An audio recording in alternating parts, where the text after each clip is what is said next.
Buenas tardes. El día de hoy vamos a hablar de un tema que es de interés mundial en el área de las hipoacusias. Nosotros le hemos llamado implante de conducción ósea, que se lleva a cabo en el Centro Médico Nacional 20 de noviembre. Tenemos que, de acuerdo a la Organización Mundial de la Salud, el deterioro de la audición bilateral y cuando se torna permanente, sobre todo en la niñez, va ocasionando un deterioro en las habilidades lingüísticas y sobre todo un retraso en el desarrollo social del niño, lo cual le va a provocar un problema en el aprendizaje a lo largo de su vida y en los primeros años. ¿Por qué en los primeros años nos preocupa esto? Bueno, porque es la etapa en la que el niño adquiere el lenguaje. La discapacidad auditiva, cuando es muy evidente en los niños y el deterioro severo y profundo de la audición, se ve reflejado inmediatamente durante las primeras etapas de la vida. Y si el niño, antes de los 4 años, no logra escuchar, difícilmente va a adquirir un lenguaje.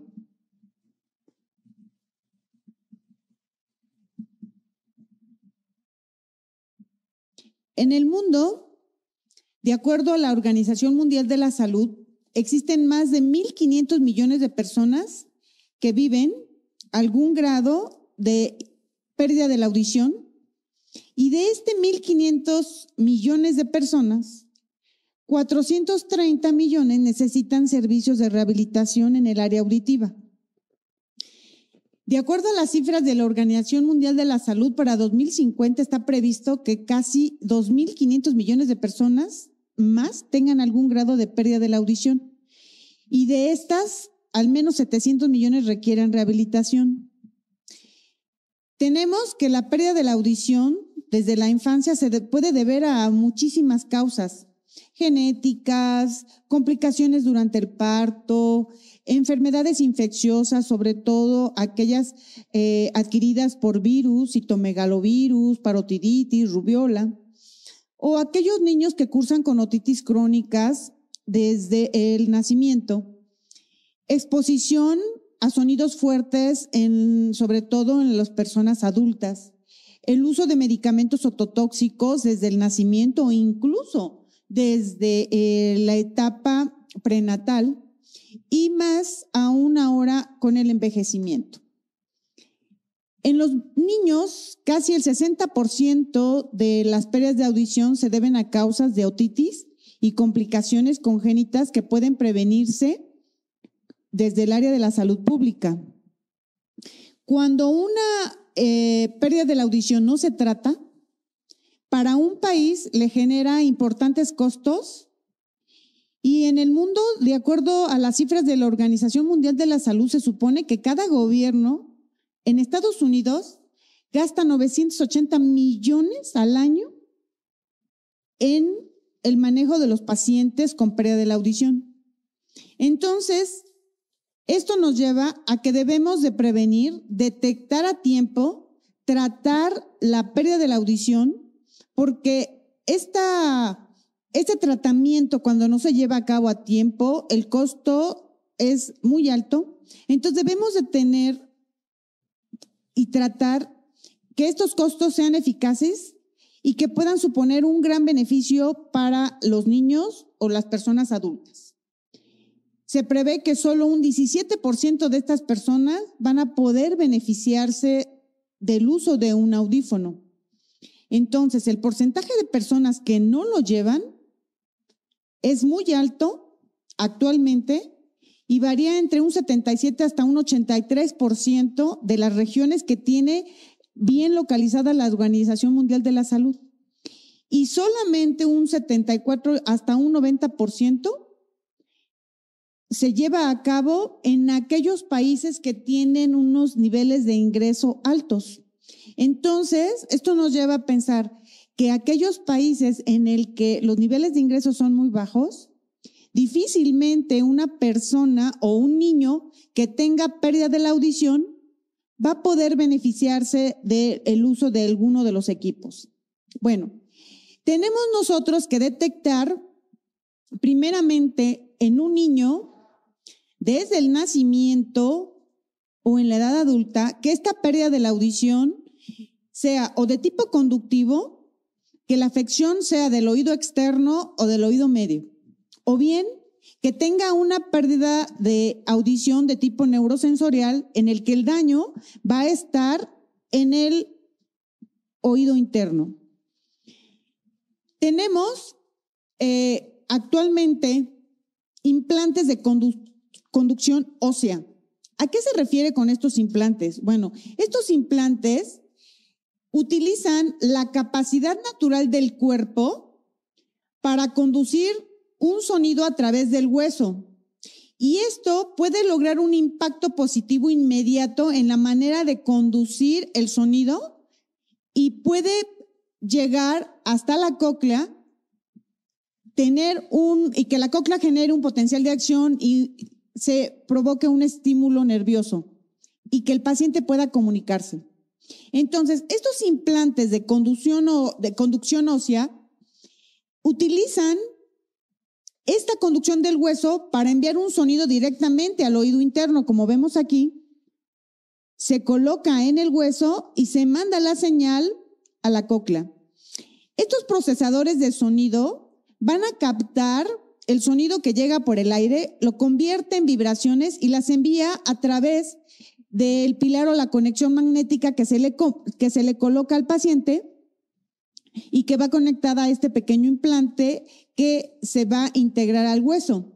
Entonces, este implante va a transmitir vibraciones a través del hueso que van a llegar directamente al oído. Este sistema de conducción va a utilizar la capacidad natural del hueso que ya tenemos y va a proporcionar un impacto positivo súper interesante. Ahora, ¿en quién está indicado estos implantes? Porque son de conducción ósea. Estos no están indicados en aquellos pacientes que tienen daño severo, profundo en la cóclea. ¿En quiénes están indicados? En aquellos pacientes que nacen con malformaciones del oído externo, malformaciones del oído medio, que les imposibilita que el sonido pase a través de la vía natural, como lo es por el conducto auditivo externo, o que el pabellón auricular que capta las ondas sonoras y las conduce al conducto auditivo externo.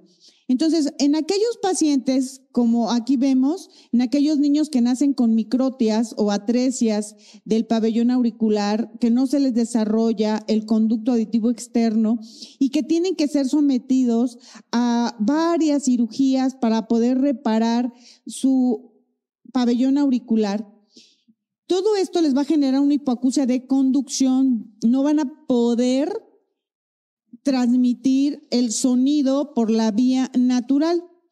Otros pacientes que se ven afectados, aquellos que tuvieron traumatismos, que por algún accidente tuvieron lesión al pabellón auricular, tuvieron lesión al conducto auditivo externo, golpes, fracturas, o bien pacientes que tuvieron tumores en el pabellón auricular, en el conducto auditivo externo y en el oído medio. Entonces, cualquiera de estos pacientes que perdieron esa capacidad para conducir el sonido en el oído externo o en el oído medio, son pacientes que se pueden beneficiar de un implante de conducción ósea que va a hacer que el sonido se transmita a través del hueso. Aquí tenemos este pequeño que nació con un grado de microtia y vean su estudio audiológico. Vemos que tenemos una pérdida conductiva. O bien, este otro paciente que tuvo una pérdida conductiva, pero que la parte sensorial estaba conservada y se puede beneficiar de un implante. Es una un equipo que en manos adiestradas es de fácil colocación, pero aquí lo que se tiene que hacer es estudiar al paciente bien y realmente detectar y hacer pruebas para que este implante que se le coloque realmente le vaya a dar mucho beneficio. Y la mayoría de los pacientes se someten a un estudio, a un protocolo de estudio. Aquí en el Centro Médico Nacional, nosotros cuando llegan por primera vez hacemos una exploración física en el área de la otorrinolaringología completa, hacemos estudio audiológico, hacemos tomografía de oído y vemos exactamente, encontramos el daño. Tenemos que estudiar, hacer el diagnóstico realmente exacto para que el paciente se pueda beneficiar de un equipo como es este implante. Entonces, si ven aquí, se coloca en el hueso un implante de titanio que mide aproximadamente 3 milímetros, hay de varias medidas, y se coloca un implante magnético que después va conectado a través de la piel con este procesador externo, y en niños pequeños pueden ser utilizados solamente cubiertos con el cabello, otros les gusta en niños más pequeños ponerles una diadema, hay que se lo cubre con el pelo, sobre todo en mujeres ya mayores. Ahora, ¿quiénes se ven mayormente beneficiados de esto? Aquellos niños que tuvieron malformaciones craneofaciales, en aquellos que tienen algunos síndromes que están asociados a malformaciones del oído medio y del oído externo, o que tienen malformaciones de primero y de segundo arco braquial. Todos ellos tenemos que estudiarlos, hacerle todos los exámenes, como son estudios audiológicos, potenciales evocados auditivos, que nos permitan detectar que el paciente realmente la afección esté en el oído externo o en el oído medio. Y podemos seleccionar el tipo de implante con el que mejor va a percibir la conducción del sonido. Entonces, les presento un caso que tuvimos aquí en el Centro Médico Nacional, una paciente muy joven, un femenino de 25 años, que era médico de profesión y que además tenía una otoesclerosis bilateral. Ella fue operada de esta pedectomía del oído derecho. Vean que cuando ella llegó tenía una hipoacusia de predominio conductivo con un buen gap que podía beneficiarse de una cirugía. Ella fue operada de esta pedectomía, la cual inmediatamente tuvo una muy buena ganancia de sonido y se fue egresada, se dio de alta por mejoría, pero después de 2 años ella regresa y presenta una disminución de la audición. Cuando ella regresa, se le hacen varias pruebas, se le vuelve a reinterrogar, se hace una exploración física y ella había pasado por ciertas etapas, tuvo un embarazo, nació su bebé y se detecta en los estudios que la otoesclerosis progresó, invadió la prótesis y fue invadida. Hay zonas de la cóclea que están siendo invadidas por la enfermedad. Se hacen las pruebas de qué es lo que mejor a ella le beneficiaría. Entonces, se procede a hacer una revisión de oído y se detecta exactamente que está totalmente tomada la ventana oval en muchas zonas con focos escleróticos y que ha avanzado su enfermedad. En ese mismo procedimiento se decide colocarle un baja ATRAC y si ven la anterior, la pérdida que tenía y vean la ganancia que tuvo con este sistema. ¿Sí? Ya no hubo necesidad de volver a abrir el oído interno con el riesgo de poder perder la cóclea y que ese oído tuviera una cofosis y perdiéramos la audición. Se decidió colocarle un baja atrac transcutáneo con muy buena respuesta y actualmente la paciente está volviéndose a integrar desde el 2017. Tiene una última revisión que hicimos en este año, en el 2021, y la ganancia es espectacular. Ella con este equipo se ha visto beneficiada y se ha integrado a la vida social sin mayor problema y hace sus actividades de manera normal. Entonces, es un procedimiento sencillo en manos expertas. Obviamente se requiere una capacitación. Van a ver ustedes en este video cómo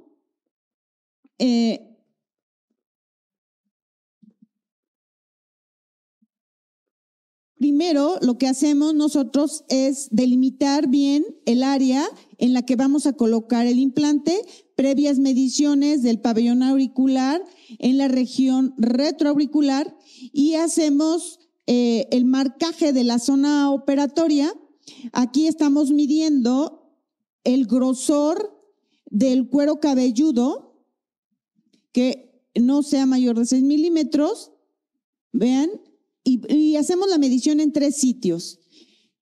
¿Por qué esta medición del cuero cabelludo? Porque hay personas que tienen un grosor demasiado grande, entonces hay que rebajar, porque de lo contrario el implante transcutáneo va a costar trabajo en hacer la transmisión. Bueno, se procede a hacer la incisión,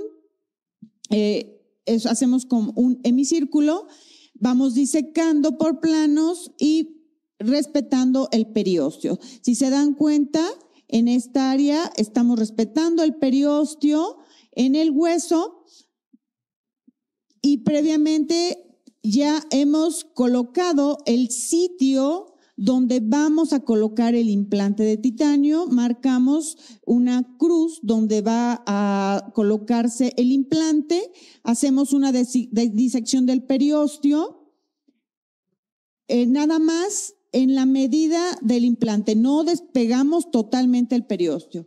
Hacemos aquí un drill.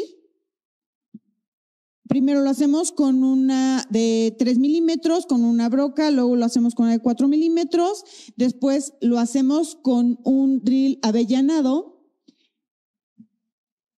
Aquí teniendo mucho cuidado de que estas medidas deben de ser muy específicas, previa medición antes de la cirugía del grosor del hueso del paciente, para evitar llegar a dañar la meninge, evitar llegar a dañar la dura madre y poder provocar una fístula de líquido cefalorraquídeo. Aquí estamos colocando ya el implante con mucho cuidado, de tal manera que debe de ser colocado en un ángulo de 90 grados. No debemos de rebasar esos ángulos porque entonces el implante nos queda mal. Tenemos que rotar. Vean cómo estamos rotando, debe de rotar con facilidad para que el implante magnético no roce con el hueso y en alguna zona que nos llegue a rozar tenemos que rebajar de tal manera que este nos quede libre. Ahí estamos colocando el implante magnético en la dirección, como nos lo está marcando la flechita, que debe ser hacia arriba. Se procede a asegurar que quede bien fijo, que no se nos va a rotar, que no vamos a tener movimiento del implante, porque a la hora después de cubrir vean ustedes cómo estamos midiéndolo en grados, no debemos de dejarlo exactamente a 25 grados cuando hacemos la fijación. Aquí estamos midiendo ya después del implante el grosor. Si nos llegó a quedar mayor el grosor del cuero cabelludo, hay que rebajarlo y estamos procediendo a suturar. ¿Sí? Entonces lo que hacemos es que suturamos, fijamos, este paciente. Después de que hacemos ya la colocación, el paciente se egresa, estamos vigilando que no haya un cuadro infeccioso, que el paciente no nos haga un hematoma, que no nos haga un seroma, evitemos que se nos pueda perder ese implante. Son equipos sumamente caros, demasiado caros para la institución, y el beneficio que le da al paciente es altísimo. Entonces tenemos que cuidar muy bien cualquier detalle, que no vaya a haber fallas. Después de 21 días o hasta un mes podemos ya colocarle el procesador externo al niño. Le podemos colocar el procesador externo y van a ver el niño inmediatamente. La ganancia auditiva es maravillosa. Después de tener un niño sordo, imagínense que de repente el niño ya empieza a escuchar la voz de la madre, la voz de los hermanos, que pueda ir a la escuela y tener la interacción con los demás, es maravilloso. En verdad, los niños les cambia la vida. Si a estos niños no les damos una audición antes de los 4 años, después de los 4 años no van a desarrollar lenguaje. Tenemos tiempos precisos para que el niño escuche. Ahora, los niños y niñas, tenemos que darles alternativas. Estos diademitas que son de colores, les podemos poner ahí el Batman, los Avengers, de tal manera que el niño vaya aceptando su equipo. Ustedes saben que en las escuelas los niños son pues muy verdaderos y dicen cosas que te pueden dañar, y eso les afectaría psicológicamente a los niños. Entonces tenemos que hacerles más llevadera, más agradable, y que el niño acepte su equipo. Hay equipos que van adaptados a los lentes, ¿sí? A los lentes, y que les dan a los niños una ganancia auditiva superior, les permiten escuchar, les permiten integrarse con los demás.